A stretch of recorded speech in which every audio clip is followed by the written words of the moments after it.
and welcome to Add More Zest. My name's Rebecca, also known as 4Kids at 147, and it's time for tip and trick number 45. And this one is in relation to when you kit up for a painting.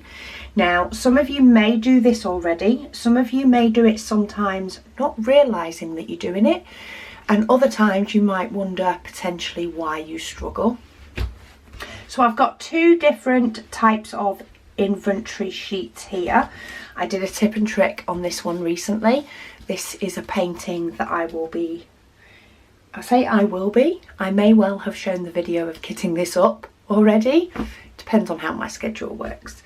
But this inventory sheet, or this diamond painting, has made the symbols very easy for me.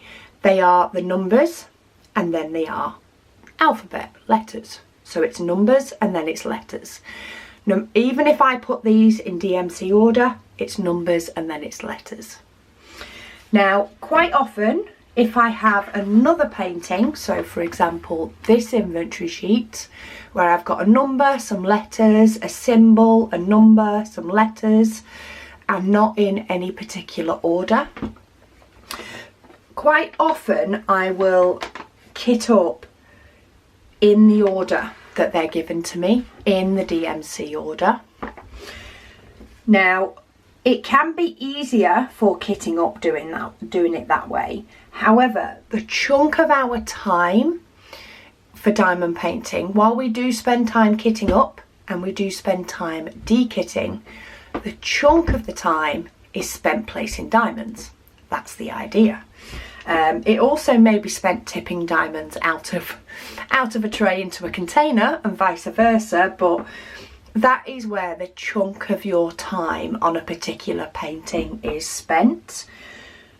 So why not make things easier for yourself and find yourself a pattern of storing your diamonds as per the symbol so that it works for you. I have had paintings where I use the bottle storage. Let me see, do I have an empty bottle storage container? I think this one is. She says it might have diamonds in it, who knows? No, it is empty. So the bottle storage, or one's storage that has separate containers, is great for this sort of system. So you can create yourself an inventory sheet, put all your stickers on in DMC order, so that when you kit up you know where the diamonds are because they're in the DMC order, the number order.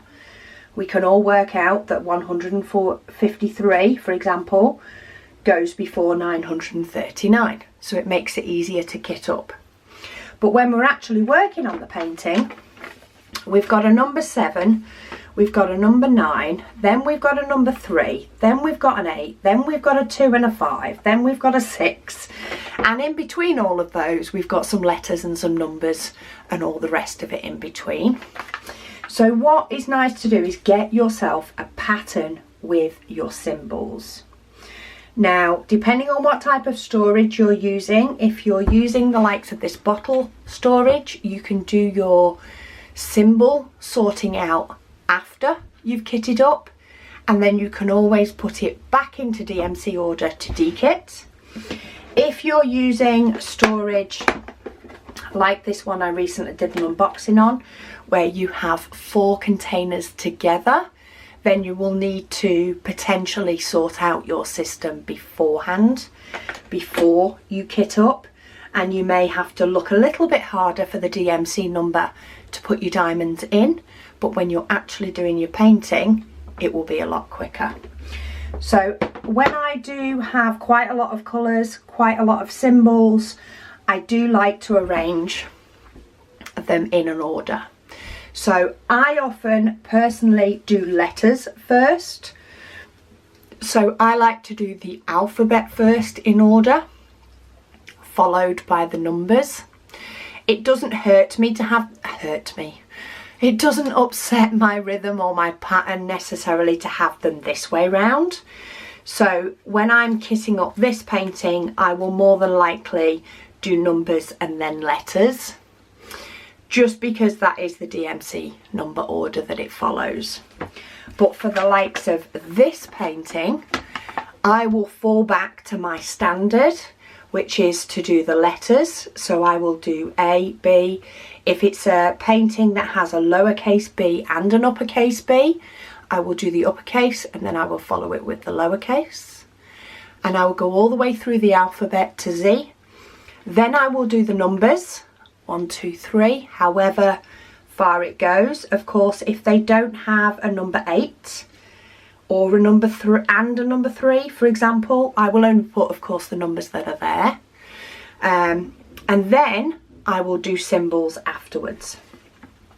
If I have a painting that has a lot of symbols, quite often once I've done the letters and stuff, I will then start to group the symbols. So I will put all the arrows together. I will put anything that's triangles together. I will put anything that is, say, a keyboard symbol. So the ampersand, the percentage. I mean, most of these ones are keyboard symbols. We've got a euro symbol.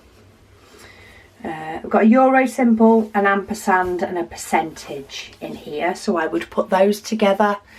If I've got a painting that's got a euro and a $sign and a pound sign, I will put those together. And they will be close to the likes of the ampersand and the percentage. So they're all together, but in with that I make sure that I group together the money symbols, so that they are quick to glance at.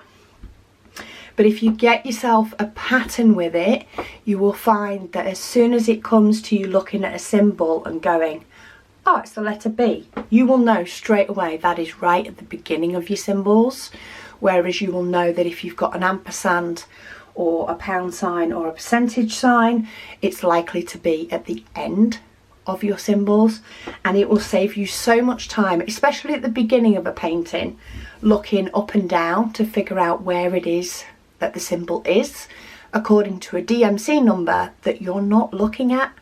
When you're looking at the canvas, all you're seeing is the symbol.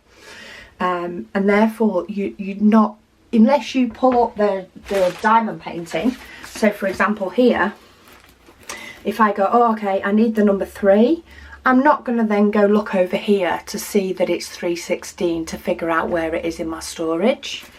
This is up on my diamond painting. I want to go 3, I want to go to my case, I want to place my diamond. I want to do it all quickly. And that I find is the best way to do that. So try and get yourself in a pattern of how you like it to be. You may prefer numbers before letters. Whatever your pattern is, try and get a pattern that works and try and stick to the pattern wherever you can, because then you will automatically have that in your head every time you go to do a diamond painting. So that's my tip and trick for today, but thank you all so much for watching and I'll speak to you all again soon.